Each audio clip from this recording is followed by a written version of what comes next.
Hi there, welcome back to part 3 of this video series on how we can all show more care for water through the practice of love and other universal laws. So I'm just going to change this to give me some kind of indication as to the time frame in order to make sure that I do not go completely overboard with my chatter. So I'm drawn to the crystal deck today just because we're talking obviously about the element of water and natural element. So I was drawn a little bit to crystal deck just to see if there are any cards that pop up and messages in the guidebook might give us some more inspiration and some further messages as to what we can do, how we can show more love towards water. And I might grab another message as well from the intuition card deck. Now we talked about the water element, the water card already as part of in part 2, at the beginning of part 2. So there might be something else that comes from these guys in order to give us some messages. So here we go, dear darlings, our spirits, ancestors and friends, the team upstairs. If you don't mind, just can you please shed us with some more light as to how we can all, as a humanity or as each individual, what can we do best in order to show more care for love. Appreciate any messages that come through, and thank you in advance for your help. Alright, so this one started with this one. Aha!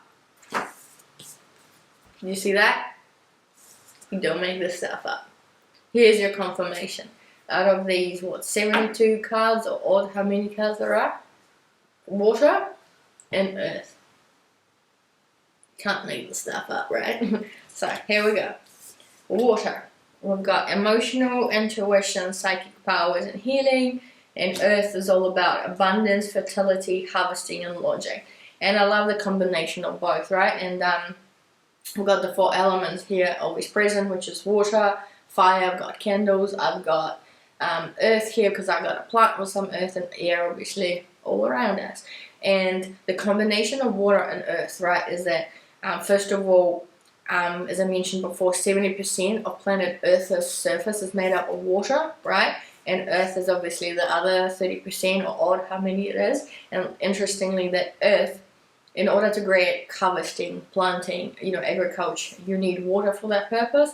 But likewise, the water sort of needs Earth, right? There's that kind of connection and deep connection between the two. And that water cycle that we discussed right at the beginning, that ultimately, when it rains, there's water that drops onto your mountains. It might crystallize into or transform into ice if it's, quite high above on top of the peaks of the mountains, and then eventually the heats up with the beautiful energy of the sun, and the water trickles down towards earth, right, through the river beds and the streams and whatnot, and it goes through earth and water swings, and we've got this beautiful cycle that keeps going on and on and on, keeping us alive. That's something to be thankful for, don't you think? Abundance, fertility, harvesting, logic. Yeah. Water, intuition, psychic powers, and healing.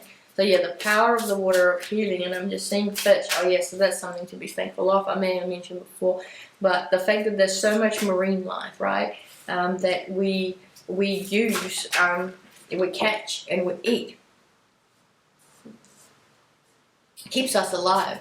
So be thankful for the fact that we've got food. Literally, water is the source of our food, not just for hydration, right?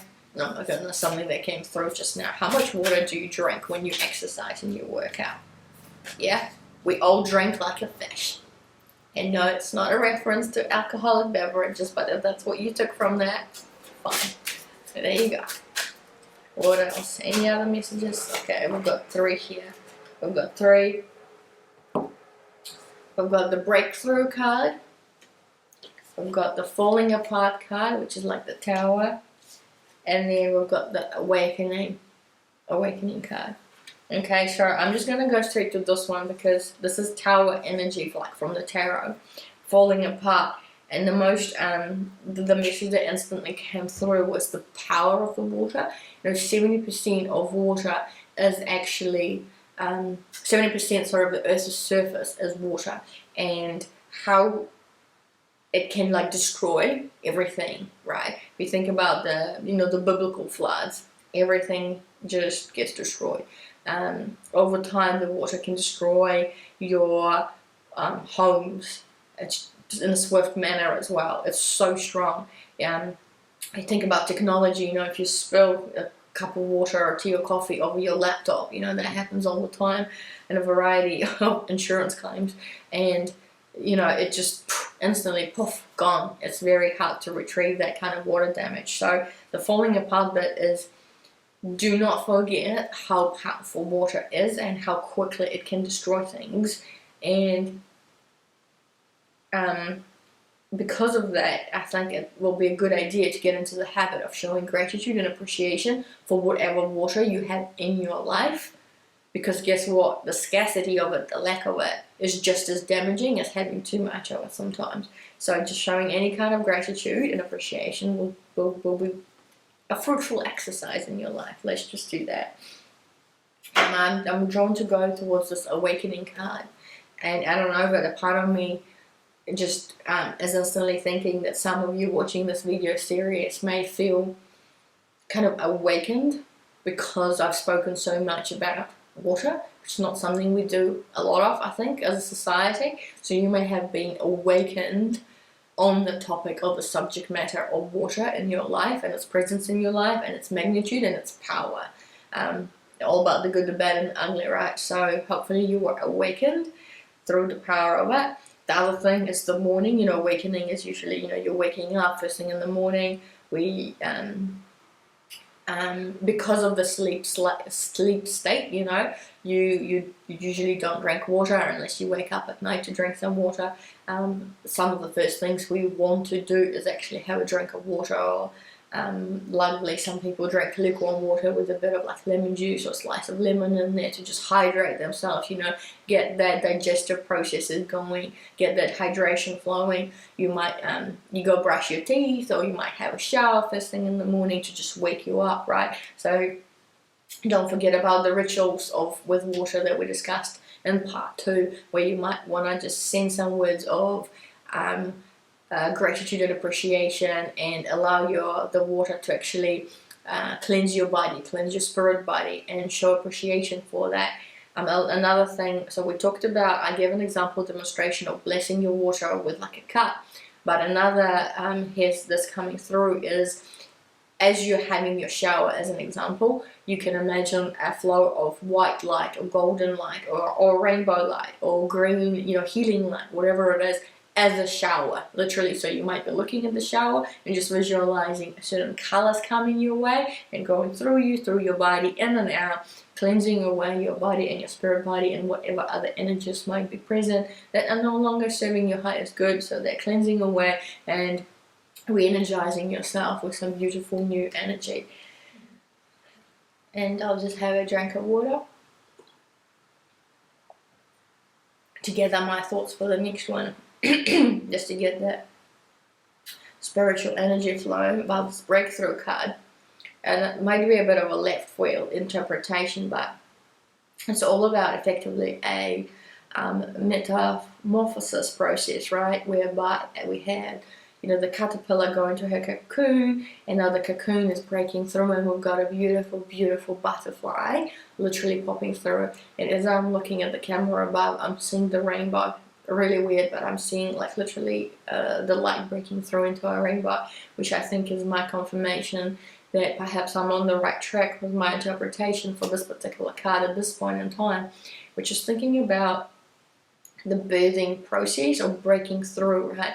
And funny enough, if you think about mamas, right, pregnant mamas, our first existence in a physical body, right, is within a female body, right?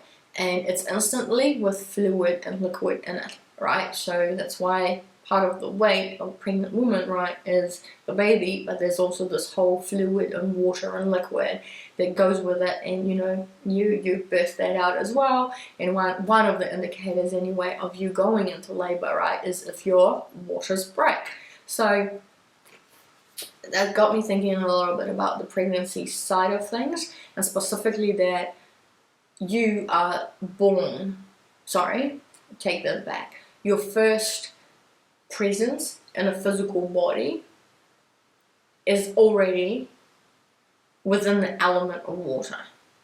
It's a really weird thing to think about, right? But it's true. It's true, you know, when fertilization happens and the beautiful cells start transforming and doing their thing into the physical body that ends up into the fetus, into the baby, it's all surrounded by water.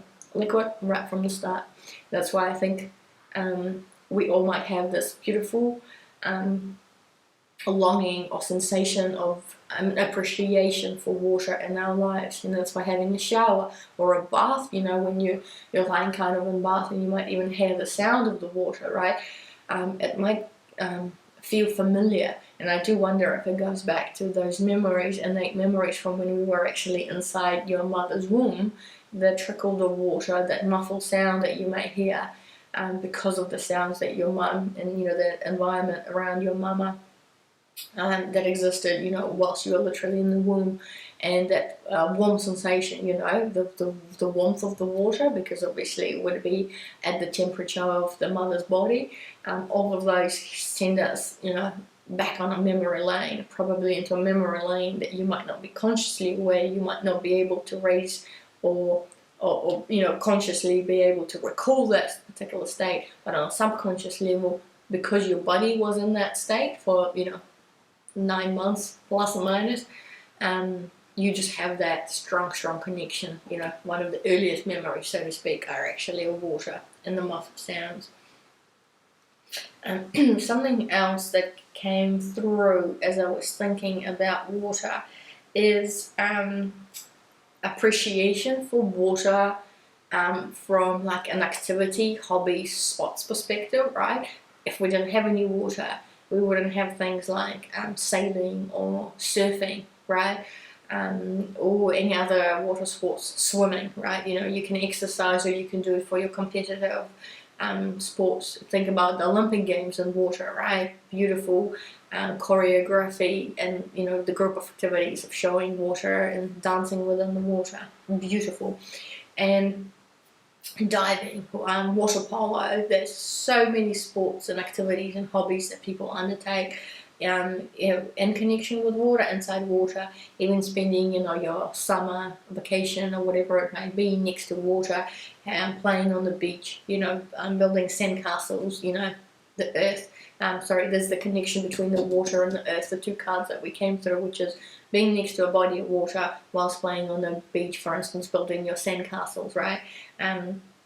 There is that connection and correlation and so much fun and joy that you can get out of that experience, right? Just that energy of just happiness and joy and beautiful memories. You know, you might be even thinking of some right now, you know, I might have taken you down a bit of a memory lane there through these spiritual messages.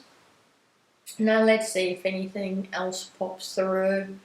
Now, as I'm just tuning in, if you like this kind of content, please like the video, comment down below, as I said, with any kind of emojis that come through, either the water or planet Earth or care, you know, heart symbols, any kind of colors. Likewise, comment down below with any tips and tricks and any kind of approaches you might have as to how we can all show more care for the water in our lives. Oh yeah, something else I just noticed in this card of awakening is an element of a sun, like a sun ray, sunshine, and it's literally piercing through the clouds, dark clouds, and that just reminded me of the physical side of things, so the water cycle that I mentioned in part 1, whereby things go from, you know, water into evaporating into air, into clouds. Clouds are made up of water droplets, and then water goes down as rain once it gets too heavy, and, you know, that cycle continues on. But obviously a big part of that evaporation process in particular is the sun, right? The heat from the sun, the energy from the sun turns the water into and transforms the energy of the water into that next state of gas and, you know, whatever happens during that energy transformation. So that's the physical, I guess, interpretation, but also the spiritual or more emotional perhaps side of things, because water is to do a lot with emotions, or a symbol of emotion. The flow of things can be up and down. It can be rough waters. You might be going through rough waters or challenging times in your life, whatever season you might be in. But you could also be in calmer waters, right, where it's peace and beauty and glory and joy. And so the awakening part of it, or what I'm sort of wanting to share with you right now, is do not underestimate the power of water, its psychic powers and the healing powers of it. The fact that even if you are in a season of your life where it's troublesome and challenging, bless your water, ask it for assistance, go take a bath or have a shower, ask it to send you some physical signs or visuals or thoughts in order to help you out of a particular situation, or what is the next best step that you can take in order to be send some awakening power, so that you are actually stepping out, that your next step is the best step for you to help you out of rough waters, challenging times, and to step into more calmer waters in the season of your life that you're in. Ask water for help. It's a great conduit of energy, water, because of its flow and its powers, and you might be surprised at how swift the help and assistance might actually come. And not to mention also that, we're talking about, I spoke about thoughts, but the emotions, right? So the ability to transform and change your whatever emotions you might be feeling. If you're feeling anger or frustration, depression, or anything of just low frequency, just low buzz, see if you can ask the water, whether that's you drinking it or being immersed in the water, see if you can heal those emotions or send them away. Honor them, thank them for being present, but ask the water to perhaps wash them away. Let the flow continue into a different state, bringing in new energy, energy of peace, tranquility, energy of emotional surplus, emotional high frequencies, love, joy. And you might just have the breakthrough that you need. Alright, on that note, team, thank you very much for watching up to this point, up till the end. Your help in the fact that you're watching this will already be helpful, not to me, but to others out there, because of my commitment to donate 22% of my income and earnings to charities and other noble causes. So the fact that you've everyone watched up to this point is very much appreciated. I'm wishing you all the very best. Have a lovely day. Go have a glass of water. Bless it. Don't forget to do that. And I'll see you in my next video. Bye for now.